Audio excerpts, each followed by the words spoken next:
Well, hey guys, we've got a new project. It's a hot tub heater, and I don't know if you've ever. I guess the reason why I want to make the video is because I looked around and I found a lot of videos from hot tub people that are all experts and they have everything out on the bench, but for just a regular dummy like me, there isn't a lot of guidance.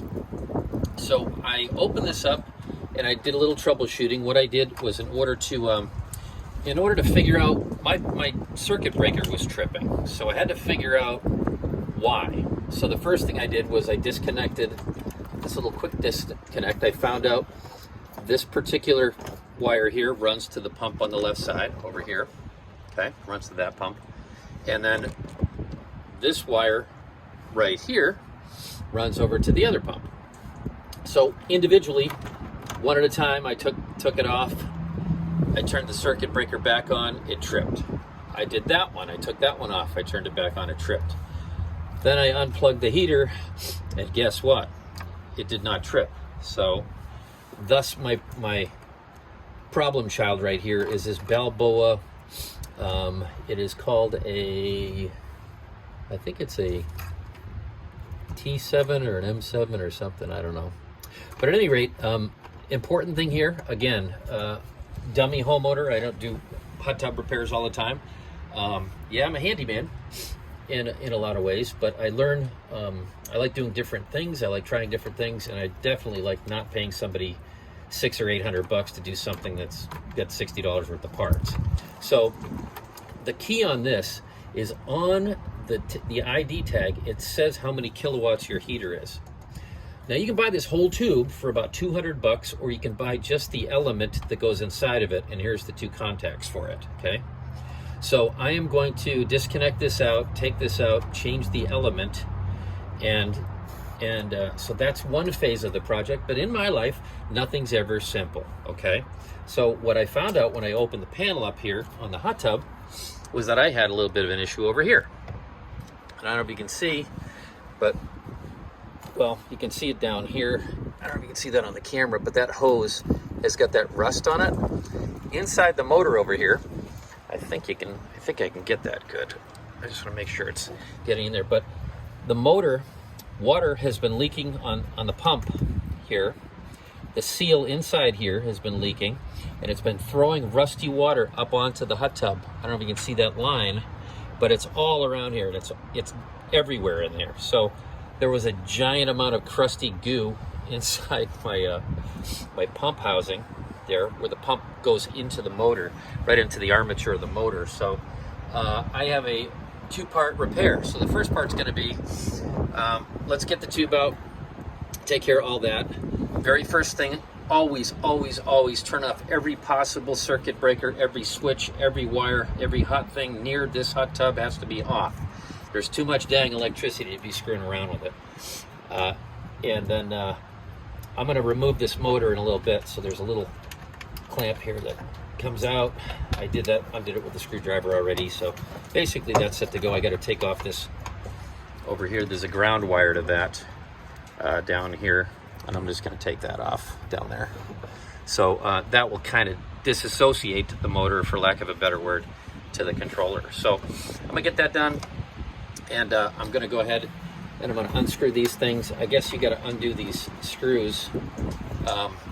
There's a little, like a Phillips head screw on this, but I don't know that has to come out to unscrew it. I'm going to find that out in a minute. But I just want to let you know what the overview of the project was, and we'll kind of go from there. Okay, the screws do not have to come out. Also worth noting, I just drained the hot tub, so I used a pump. There is this weaselly little hose thing I got here. Incidentally, if you have one of these, check it, because mine, the valve was closed and it was capped, but the valve leaks and the cap wasn't on tight. So it's been leaking inside my hot tub. I don't know if you can see all the gook down there, but it's nothing you want to put your tongue on, that's for sure. So anyways, couple things. So I drained the hot tub. I did disconnect all the power. You do not need to take those screws off I just used this strap wrench, and you can, yeah, these just loosen right up. So that literally loosens up.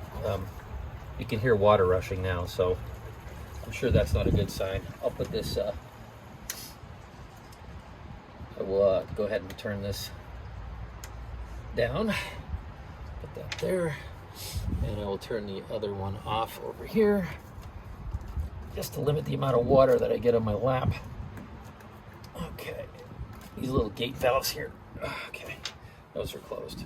So, anyways, this is probably going to spew some water, I'm sure.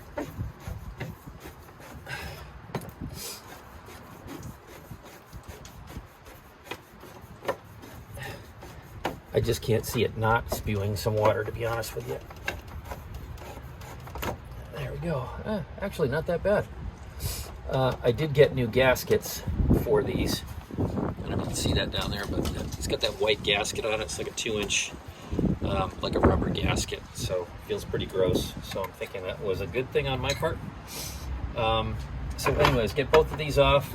There are two, these are the temperature sensors. Right here, I may not take, they go down in there, they're a metal probe kind of a thing. And I'm thinking I can push them up from the inside like that. See, that was pretty easy. Boom, now I don't have to worry about taking those out. So I'll push the other one out and then I'll take these off. And then I'll take, there is a screw right here. I think it's a 3/8. And there's one underneath right in here. So we gotta get that off, the two ends. These come out. Again, they don't have to come out. You can disconnect it from the circuit board, but it's not necessary. Anyways, I'm going to keep going. I'll have this out, and then I'll show you as far as the element goes. I might pull the motor. I do have the parts for the seal now. I've ordered the parts for the. Sorry about that.